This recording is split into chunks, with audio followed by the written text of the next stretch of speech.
மண்ணில் நம் மண்ணில் புது சக்தி பிறக்காதோ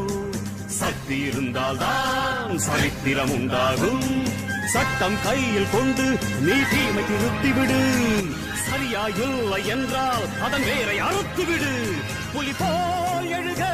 புயல் போல் விரைக அடையுளைய ரத்தம் என்ன போலியா எழுத வேண்டும் புதிய இந்தியா சுதந்திரத்தை காத்த அனைவருக்கும் சொல்லுகின்றோம் எங்கள் முதல் வணக்கம் தாயின் மணிக்கொடி சொல்லுது ஜெய் ஹிந்த் தாயகம் கத்திட தன்னலம் போக்கிட சொல்லுக ஜெய் ஹிந்த்